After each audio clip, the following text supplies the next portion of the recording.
Voyageurs et voyageuses, je vous souhaite la bienvenue.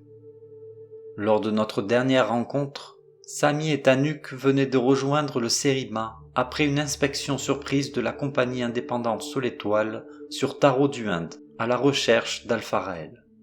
Mais ils se sont fait accueillir non pas par le monoïste, mais par Alia, qui leur a tiré dessus et a mis fin à leur jour. Je suis certain que cela ne se termine pas de cette façon pour nos deux indépendants, et nous allons savoir plus dans ce nouveau fragment de vie. Nous devons pour cela revenir quelques heures dans le passé, pendant que Samy se dirige vers Taro du Inde en quête d'informations sur les mines de l'étendue de Sigma. À ce moment-là, Sir Vandam et Alia sont à bord du Sundog, partis en secret du Père de l'Aube pour détruire Alpha-Raël et tout ce qu'il a causé. Sir Vandam a compris quelque chose et veut le partager à Alia. Il lui montre l'Anatalmanach, un cristal de mémoire, où elle peut lire des informations sur un objet mystérieux qui peut modifier votre propre personne ainsi que les souvenirs qui y sont attachés. Il semblerait que les archives de la synthèse lumineuse aient déjà entendu parler de la pierre de fin. Et ce qui est recommandé par cet Anatalmanach par rapport à cet artefact est nommé la résignation irradiante. En d'autres termes, mettre fin à l'existence de cet objet, mais aussi de vous-même et de chaque être vivant présent dans les parages. Un peu extrême, me dites-vous ? Une réaction humaine à la peur de ne pas pouvoir contrôler un tel artefact. Ce genre de réaction se retrouve dans tous les espaces-temps. Sir Vandam, faisant fi des décisions du capitaine Slats, a donc décidé par lui-même de passer à l'action et de faire croître la synthèse lumineuse. Son but est de se poser sur Taro du Inde avec une équipe de soldats de la compagnie indépendante Soletoile et d'inspecter chaque mètre carré de la ville marchande à la recherche d'Alpha-Raël, car il est persuadé que celui-ci va trouver cet artefact. La mission qu'il donne à Alia est de rester à bord du Sundog et d'éradiquer complètement la zone si jamais il met la main sur lui. Alia est déconcertée. Elle ne se sent pas capable de faire une telle chose, même si, de leur point de vue, c'est la seule chose à faire. C'est le protocole de l'Anatalmanach, une prolongation de la direction indiquée par la synthèse lumineuse. Alors elle propose de s'y rendre elle-même, en tant qu'écuyère pour protéger son chevalier, parce qu'il a déjà été affecté par les pouvoirs de cet objet. Vous vous souvenez de son micro-trou noir au milieu de son visage.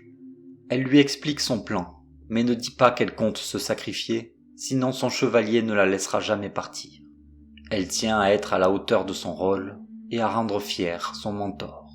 À la suite de cette scène, je me vois tiré par le Cerima et la pierre de fin qui me parle et m'explique un peu plus pourquoi elle a choisi Alpha-Raël.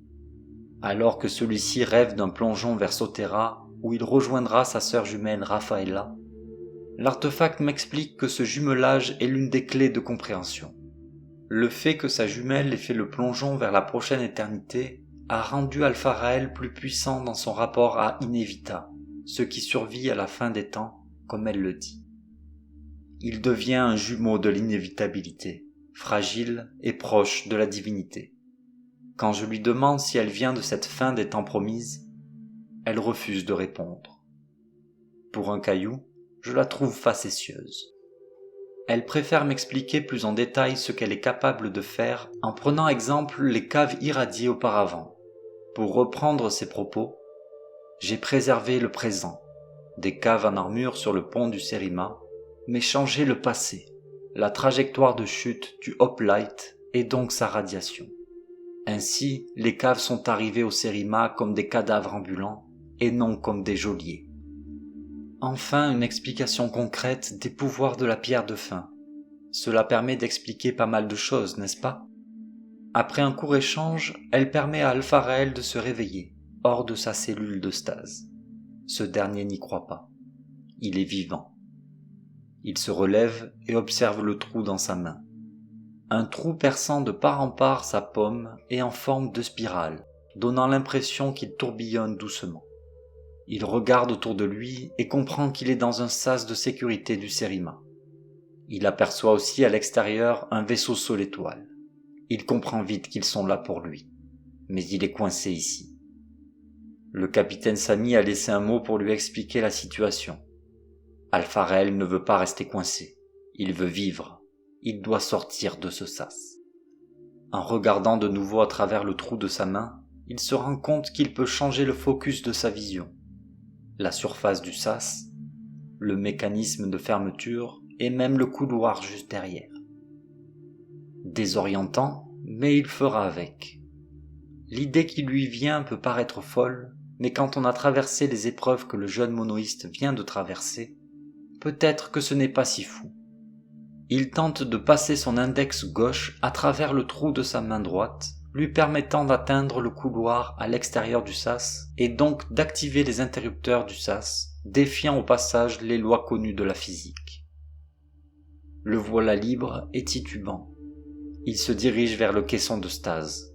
Dans ses rêves, la pierre de fin lui a parlé. Il compte bien la récupérer et se débarrasser des problèmes. De tous les problèmes. Mais rien d'extraordinaire ne se produit. Je le vois demander à la pierre de ramener Samy au vaisseau et de les faire partir de Cavaron. Il s'imagine évidemment que ses souhaits seraient exaucés à un claquement de doigts. Plutôt naïf. Nous savons les effets que cela produit, mais lui n'en a aucune idée. Et il ne va pas avoir le temps de méditer dessus, car la porte du vaisseau s'ouvre sur ses tentatives et une silhouette lumineuse fait son entrée. Il la reconnaît immédiatement. Il s'agit de la femme contre laquelle il s'est battu à bord du Père de l'Aube, Alia. Il brandit la pierre de fin dans sa direction et crie « Disparais !» Bien évidemment, rien ne se passe.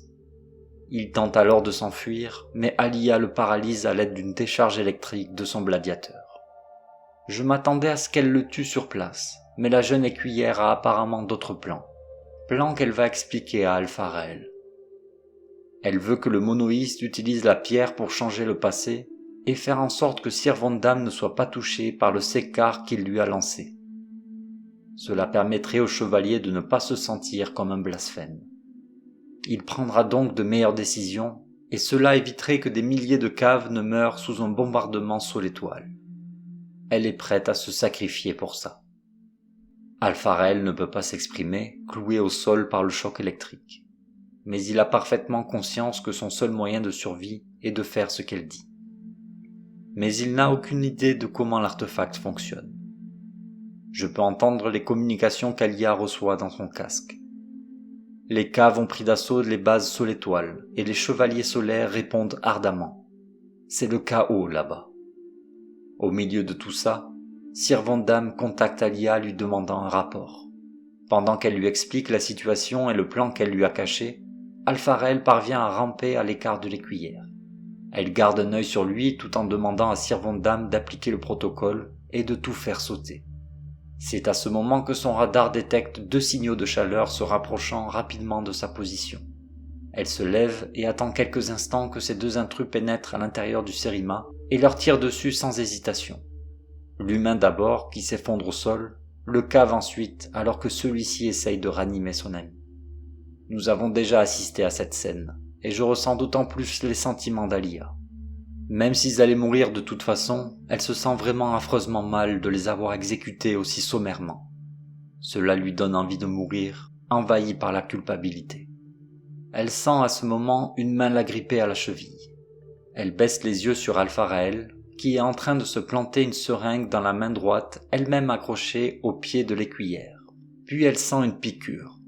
Le jeune monoïste l'a plantée à travers le trou noir de sa main, à travers son armure, directement à l'intérieur de son organisme. En quelques instants, ses muscles se tétanisent. Elle s'effondre à son tour, apercevant dans sa chute que la pierre de fin brille d'une lumière rose et pâle. Puis elle perd connaissance. Il semblerait en effet que la pierre de fin possède quelques tours dans son sac. Cette douce lumière rosâtre émet des vibrations pleines de magie, et je peux déjà sentir l'espace-temps autour de moi se modifier. Que va-t-il se passer ? Va-t-elle vraiment laisser Samy et Tan mourir de cette façon ?